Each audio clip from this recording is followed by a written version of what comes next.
بسم الله الرحمن الرحيم. الحمد لله رب العالمين، والصلاة والسلام على رسوله النبي الكريم سيد الأنبياء وخاتم المعصومين وعلى آله وصحبه أجمعين. أما بعد، فأعوذ بالله من الشيطان الرجيم. بسم الله الرحمن الرحيم. وتوبوا إلى الله جميعا أيها المؤمنون لعلكم تفلحون. صدق الله مولانا العظيم وبلغنا رسوله النبي الكريم الأمين.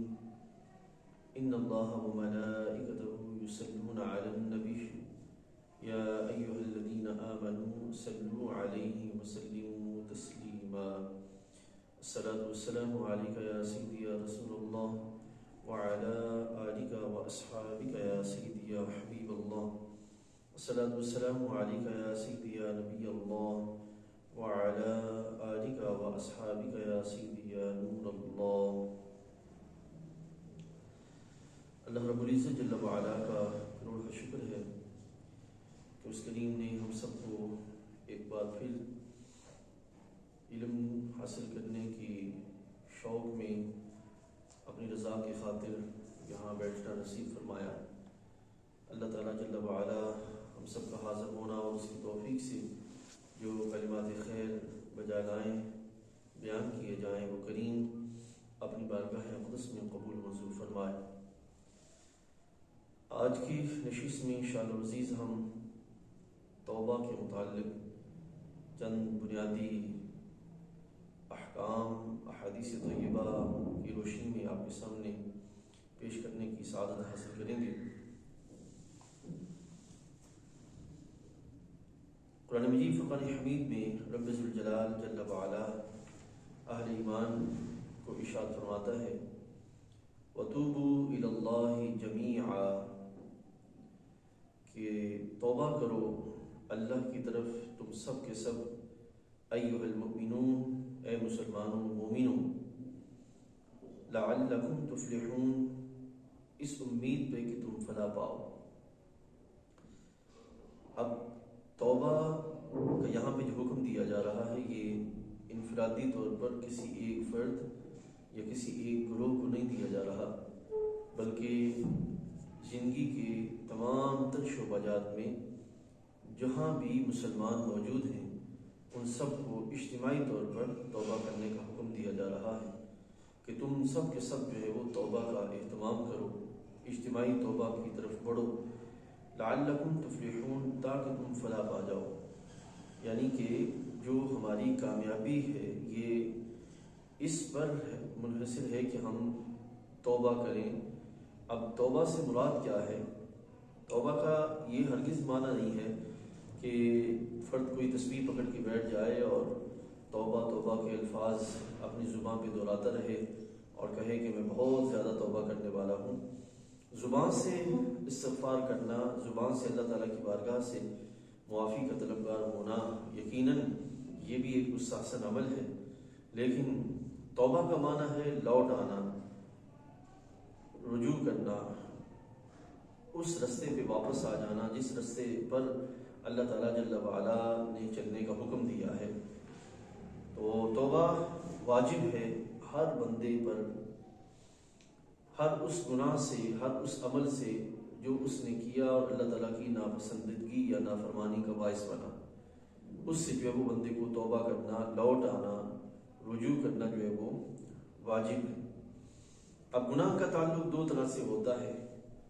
ایک ہے حقوق اللہ میں گناہ ہو جانا اور ایک ہے حقوق العباد میں گناہ کا ہو جانا. حقوق اللہ اور حقوق العباد ہر دو میں جو بنیادی پہلو ہیں وہ یہ ہیں کہ پہلی چیز یہ ہے کہ بندہ جس رستے پر اپنے اصل ٹریک کو چھوڑ کر گیا اس رستے پر اس کا جانا، یہ جانا اس کی طبیعت میں رک جائے، جانے کے لحاظ سے وہ رک جائے. ٹھیک ہے. دوسرا اس کا یہ ہے کہ اس کی طبیعت میں ندامت پیدا ہو، رک جائے، ندامت پیدا ہو. اور تیسری کیفیت یہ ہے کہ آئندہ اس طرف جانے کا پختہ اس طرف نہ جانے کا پختہ ارادہ کرے۔ یہ 3 چیزیں ہیں۔ پہلی چیز یہ ہے کہ اس کی طبیعت میں ندامت ہو، دوسری چیز ہے کہ وہ اس عمل سے رک جائے، اور تیسری چیز یہ ہے کہ دوبارہ اس طرف نہ جانے کا وہ پختہ ارادہ کرے۔ یہ 3 چیزیں قائم ہوں گی تو توبہ کہلائے گی۔ حضرت سیدنا عمر فاروق رضی اللہ تعالیٰ عنہ کی طرف منسوب قول ہے، آپ فرماتے ہیں کہ جس طرح دودھ کو کھیری سے نکال لینے کے بعد دودھ واپس نہیں لوٹتا، سچی توبہ بھی اسی چیز کا نام ہے کہ بندہ رب ذوالجلال جل وعلا کی عطا کردہ مبارک جو طریق ہے، اس کا جو رستہ ہے، اس رستے سے اگر وہ ہٹ گیا اور عمل صالح کا رستہ چھوڑ دیا اور اللہ کی بندگی کا رستہ چھوڑ دیا اور اس نے غفلت گناہ کا رستہ پکڑ لیا، تو اب اس پر لازم ہے کہ وہ اس رستے پر آ جائے جو رستہ رب تعالیٰ جل وعلا کی بندگی والا اور اس کے رسول کریم صلی اللہ علیہ وسلم کی سنت مطہرہ والا ہے، اور اسلاف جس پر جو ہے وہ قائم چلے آ رہے ہیں۔ تو اس رستے پر چلنا ہی اس کے لیے فلاح ہے، اس کے لیے کامیابی ہے۔ اور جہاں جو رب تعالیٰ کے لحاظ سے ہے تو وہ معافی مانگے اور اس کی ادائیگی کا اہتمام کرے، یعنی کہ اگر وہ نماز نہیں پڑھتا، اگر وہ روزہ نہیں رکھتا، اگر وہ حج و زکوٰۃ کا اہتمام نہیں کرتا، تو یہ ان چیزوں کا تعلق حقوق اللہ کے ساتھ ہے، تو لہٰذا اس کو چاہیے کہ وہ نماز کی پابندی کا اہتمام کرے اور جو ہو چکا اس سے اللہ کی بارگاہ سے معافی مانگے۔ اور جہاں تک تعلق ہے گناہ کا بندوں کے لحاظ سے، یعنی کہ حقوق العباد میں، تو اس کے لیے جو چیز لازم ہے وہ 4تھی چیز ہے حقوق العباد میں، کہ جس کا حق اس کے ہاتھوں مارا گیا اس کی حق کی ادائیگی کا اہتمام کرے، یعنی کہ اگر اس سے کسی پر تہمت لگی تو اس سے معافی مانگے، اگر کسی کا مال ضائع ہوا تو مال لوٹانے کا اہتمام کرے۔ تو اس طرح کا جو پہلو ہے اس کی طرف جانا، تو یہ حقوق العباد میں جو وہ آتا ہے کہ حقوق اللہ میں یہ ہے کہ اس سے معافی مانگے اور اس کے احکام پر عمل پیرا ہونے کا اہتمام کرے، اور حقوق العباد میں یہ ہے کہ بندے کے لحاظ سے بندے سے جو خطا ہوئی، اس کی عزت کے لحاظ سے، اس کے مال کے لحاظ سے، معاملات میں کسی بھی طرح حق تلفی کے لحاظ سے، تو اس کو لوٹانے کا اہتمام کرے تاکہ اللہ تعالیٰ جل وعلا اس کی سچی توبہ کے لحاظ سے معاملے کو قبول فرمائے۔ حدیث طیبہ میں ہمارے آقا صلی اللہ علیہ وسلم نے توبہ کے لحاظ سے خود اپنے عمل کو بیان کرتے ہوئے سرکار نے ارشاد فرمایا۔ یہ 2 طرح کی روایات ہیں، جناب ابو ہریرہ رضی اللہ عنہ راوی ہیں اور جناب اغر بن یسار المزنی رضی اللہ عنہ اس بات کے راوی ہیں۔ فرماتے ہیں کہ قال سمعت رسول اللہ صلی اللہ علیہ وسلم یقول، میں نے نبی علیہ السلام کو یہ فرماتے ہوئے سنا، واللہ انی لاستغفر اللہ واتوب الیہ فی اليوم اکثر من 70 مرہ۔ آپ فرماتے ہیں کہ نبی علیہ السلام نے ارشاد فرمایا کہ میں دن میں 70 مرتبہ سے بھی زائد اللہ سے بخشش مانگتا ہوں اور توبہ کرتا ہوں۔ اور دوسری ایک روایت کے اندر سرکار دو عالم صلی اللہ علیہ وسلم نے فرمایا کہ یا ایھا الناس توبوا الی اللہ واستغفروہ فانی اتوب فی اليوم 100 مرہ، یعنی کہ نبی علیہ السلام ایک حدیث میں فرماتے ہیں کہ میں 70 دفعہ سے زائد اللہ کی بارگاہ سے توبہ کا اہتمام کرتا ہوں، اور دوسری میں کہ میں 100 دفعہ سے زائد، ایک کا تعلق بخاری شریف سے اور دوسرا کا مسلم شریف سے۔ اب یہاں یہ پہلو واضح ہو جائے کہ یقیناً توبہ کا جو عمل ہے یہ سرکار دو عالم صلی اللہ علیہ وسلم کی سنت مطہرہ بھی ٹھہرا، اور جو 70 دفعہ اور 100 دفعہ بیان کیا گیا یہ کثرت مراد بھی ہو سکتی ہے اور عدد بھی مراد ہو سکتے ہیں، کہ ایک بندہ دن میں 100 دفعہ توبہ کا اہتمام کرے، یا یہ کہ کثرت سے توبہ کرنے کا جو ہے وہ اہتمام کرے، دونوں پہلو بھی ہیں۔ لیکن یہ ذہن واضح رہے یہاں پر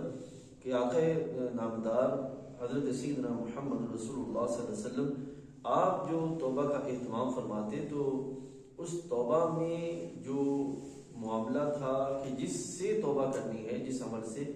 وہ اس کو عام بندے کے معاملے پر قیاس نہ کیا جائے بلکہ اس کو آپ کی شان کے لائق سمجھا جائے۔ حضرت سیدنا داتا گنج بخش علی بن عثمان حجویری رحمۃ اللہ تعالی علیہ ان کیفیات کو بیان کرتے ہوئے ارشاد فرماتے ہیں توبہ کے باب میں کشف المحجوب شریف کے اندر کہ ایک ہے گناہوں سے نیکی کی طرف توبہ کرنا، ایک ہے چھوٹی نیکی سے بڑی نیکی کی طرف بڑھنے کے لیے توبہ کرنا، اور ایک ہے درجات کی بلندی میں اگلے درجے کی طرف جاتے ہوئے پچھلے درجے کو دیکھ کے توبہ کرنا۔ تو یہ محبوب کریم علیہ السلام کا جو توبہ کرنے کا معاملہ تھا، وہ جب آپ اگلے درجے کی طرف تشریف لے جاتے اور پچھلے درجے کو دیکھ کے، چونکہ سرکار دو عالم صلی اللہ علیہ وسلم کے درجات کی بلندی کا ہر وقت اہتمام ہو رہا ہے، جس میں اللہ تعالیٰ فرماتا ہے ان اللہ و ملائکتہ یصلون علی النبی، کہ نبی علیہ السلام پہ اللہ تعالیٰ درود بھیج رہا ہے، تو وہ درود کا بھیجنا آپ کے درجات کی بلندی کا پہلو بھی اس میں شامل ہے۔ تو محبوب کریم علیہ السلام کا یہ پہلو آتا۔ ایسی ایک دوسری حدیث شریف کے اندر موجود ہے کہ محبوب علیہ السلام کی بارگاہ میں ایک چادر لائی گئی اور اس چادر میں نقش نگار زیادہ تھے، تو توجہ کے بٹنے کے سبب سرکار نے چادر بھی جو ہے وہ کسی اور کو عطا فرما دی اور اس لحاظ سے توبہ کا اہتمام فرمایا۔ تو چونکہ نبی علیہ السلام اللہ کی بندگی میں کامل ہیں اور کمال درجے پر جلوہ فرما ہے، تو اس لحاظ سے سرکار دو عالم صلی اللہ علیہ وسلم جو ہے وہ توبہ کا اہتمام فرماتے۔ اب یہ کہ توبہ اللہ کی بارگاہ میں کتنی پسندیدہ ہے، ہمیں چاہیے کہ ہم یقیناً انسان ہے، اس سے غلطی ہو جاتی ہے، اس سے گناہ کا معاملہ ہو جاتا ہے، لیکن یہاں یہ بھی بات واضح کرتا چلوں کہ اکثر اوقات ایسا ہو رہا ہے کہ زمانہ کہ جو بندہ گناہ کی طرف بڑھ رہا ہے یا اس سے زندگی میں جو حالات کے لحاظ سے خرابیاں واقع ہو رہی ہیں، وہ خرابی در خرابی میں ایسے پھنستا جا رہا ہے کہ وہاں سے لوٹ آنا اس کے لیے بہت مشکل ہے۔ ہونا یہ چاہیے اور اللہ کی بارگاہ سے توفیق مانگنی یہ چاہیے کہ بندہ اپنے رستے کو درست رکھنے کا اہتمام کرے، اور درست رستے پہ چلتے ہوئے اگر کسی مقام پہ اس کی لحاظ سے کوئی خرابی واقع ہو گئی تو اللہ تعالیٰ جل وعلا اس کے دل، اس کو ضمیر کی جو آواز ہے اس کے ذریعے اس کو ہدایت کی طرف بڑھنے کی اپنی بارگاہ سے توفیق عطا فرما دے گا۔ یعنی کہ اگر بندہ اپنے رستے پہ ٹھیک رہے، اور اگر بندہ کوئی رستہ ہی خراب کر بیٹھے اور پھر خرابی سے خرابی کی طرف بڑھنا شروع ہو جائے تو پھر اس کا لوٹ آنا یہ بہت مشکل عمل ہے۔ تو اس لحاظ سے یہ کہ بندہ اپنے آپ کو رکھے خیر پر، رکھے بھلائی پر، اور رکھے اللہ تعالیٰ کے فضل کی طرف۔ تو آپ سنیے کہ جو بندہ توبہ کرتا ہے، اللہ تعالیٰ جل وعلا کو اس کا توبہ کرنا کتنا پسندیدہ ہے۔ سیدنا مسلم شریف کی روایت ہے کہ اللہ اشد فرحا بتوبۃ عبدہ حین یتوب الیہ، نبی علیہ السلام نے فرمایا کہ اللہ تعالیٰ اپنے بندے کی توبہ پر اس قدر خوش ہوتا ہے کہ جتنا، پھر آگے مثال دیتے ہوئے نبی علیہ السلام نے فرمایا کہ من احدکم کان علی راحلتہ بارض فلات، نبی علیہ السلام نے فرمایا کہ ایک بندہ سواری پہ سفر کر رہا ہے، تو سفر کے دوران فن فلتت منہ، وہ اس سے اترا، وعلیہا طعامہ وشرابہ، نبی علیہ السلام نے فرمایا کہ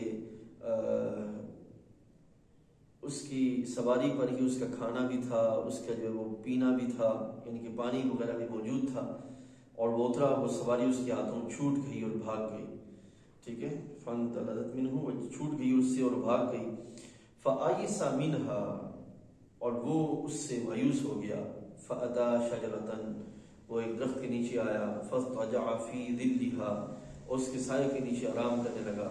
وقد آئس من راحلتہ، وہ مایوسی کی حالت میں ہی تھا کہ فبینما، اسی حال میں وہ دیکھتا ہے، ہوا کذالک اذ ہوا بہا قائمۃ عندہ، کہ اس کی سواری جو ہے وہ اس کے پاس پکڑ کھڑی ہے، تو فاخذ بخطامها، وہ اس سواری کو اس کی جو رسی ہے، مہار ہے، اس کے ذریعے پکڑ لیتا ہے، ثم قال من شدت الفرح، پھر شدت فرح جو ہے بہت زیادہ خوشی کے سبب وہ کہتا ہے اللہم انت عبدی وانا ربک، اے اللہ تو میرا بندہ میں تیرا رب۔ اب سرکار نے فرمایا اخطأ من شدت الفرح، حالانکہ اس کی زبان سے جو الفاظ نکلے وہ شدت فرح کے سبب، بہت زیادہ خوشی کے سبب نکلے، تو نبی علیہ السلام نے فرمایا کہ وہ بندہ اپنے اس سواری کے مل جانے پہ اتنا خوش ہوتا ہے، تو اللہ تعالیٰ اس سے بھی زیادہ خوش ہوتا ہے کہ جب بندہ اپنے رب کی بارگاہ کی طرف لوٹ آتا ہے اور اس کی بارگاہ میں حاضر ہو کر بندگی کا اہتمام فرماتا ہے، اپنے گناہوں سے معافی کا اعلان کرتا ہے۔ تو ساتھ ہی یہ حدیث طیبہ اس مفہوم کو واضح کرنے کے لیے جو اللہ تعالیٰ کی رحمتوں کی وسعتوں کے لحاظ سے ہے کہ بابو علیہ السلام نے فرمایا کہ حضرت ابو موسیٰ اشعری اس کے راوی ہیں کہ قال ان اللہ تعالی یبسط یدہ باللیل لیتوب مسیء النہار، سرکار نے فرمایا کہ اللہ تعالی اپنے بندوں کے لیے اپنے مبارک ہاتھوں کو جو اس کی شان کے لائق ہیں کھولتا ہے رات میں، تاکہ دن میں جو گناہ کرنے والے ہیں وہ توبہ کر لیں، ٹھیک ہے۔ وَيَبْسُطُ يَدَهُ بِالنَّهَارِ، اور دن کے وقت وہ اپنے دست قدرت کھولتا ہے لِيَتُوبَ مُسِيءُ اللَّيْلِ، تاکہ رات کے وقت جو توبہ کرنے والے ہیں وہ اپنے گناہوں کی معافی مانگ لیں۔ اب یہاں میں یہ بات واضح کرتا چلوں کہ اب اس دور میں یہ بڑا معاملہ تیزی سے عام ہونے کو ہے کہ لوگ گناہ کر کے بڑے دھڑلے سے بیان کرتے ہیں اور بیان کرتے ہوئے ذرہ برابر بھی جھجک محسوس نہیں کرتے، حالانکہ حدیث طیبہ میں آتا ہے سرکار نے فرمایا کہ جب تک کوئی بندہ اپنے گناہوں کو خود چھپاتا ہے اللہ تعالیٰ بھی اس کے چھپانے کا اہتمام فرماتا ہے، اور جب کوئی خود اپنے گناہوں کی جو چادر ہے اپنے اوپر جو چادر ہے وہ پھاڑ ڈالتا ہے تو پھر اللہ تعالیٰ جل وعلا بھی اس کے لحاظ سے اہتمام لحاظ نہیں فرماتا۔ تو یہ ہے کہ اللہ تعالیٰ اپنے قدرت سے اپنے فضل سے بندوں کے لیے جو ہے وہ اپنا دست قدرت کھولتا ہے، اپنی رحمت کی طرف متوجہ کرتا ہے اور بندوں کو اپنی بارگاہ کی طرف بلاتا ہے کہ آ جاؤ، لوٹ آؤ، اللہ کی بارگاہ سے اس کا فضل مانگ لو اور اس کی رحمت مانگ لو اور اپنے گناہوں کی معافی کا اہتمام کر لو۔ حتی تطلع الشمس من مغربها، سرکار نے فرمایا یہ سلسلہ چلتا رہے گا جہاں تک کہ سورج جو ہے وہ مغرب سے طلوع ہونے کا سلسلہ ہو جائے، کہ سورج یہاں تک مغرب سے طلوع ہو جائے گا تو اس وقت تک یہ سلسلہ جاری رہے گا۔ تو یہ اس دور کے لحاظ سے ہماری ضرورت ہے کہ ہم جو ہے وہ صبح و شام دن اور رات اپنے گناہوں کی معافی کا اہتمام کریں اور اپنے اعمال پر نظر رکھیں، اپنے معاملات کی درستگی کی طرف متوجہ رہیں تاکہ اللہ تعالیٰ جل وعلا اپنا فضل فرمائے اور ہماری دنیا اور آخرت سنورنے کا اہتمام ہو جائے۔ جملہ معاملات میں جب ہم اس پہلو پہ رہیں گے تو توبہ کرنا یہ بندے کا کام ہے، اور تسلسل کے ساتھ اس پہ قائم رہنا یہ بندے کا کام ہے، اور اس پہ اپنے فضل سے اور اپنی رحمت سے اس خیر والے معاملے میں ہمیں آگے لے جانا اور اس کی بندگی پہ قائم کر لینا، یہ پھر اللہ تعالیٰ جل وعلا کی رحمت کا سلسلہ ہے۔ اللہ تعالیٰ جل وعلا ہم سب کا بیٹھنا اپنی بارگاہ میں قبول فرمائے، اور ہر وہ عمل جس سے اس کی بارگاہ میں ناراضگی ہوتی ہو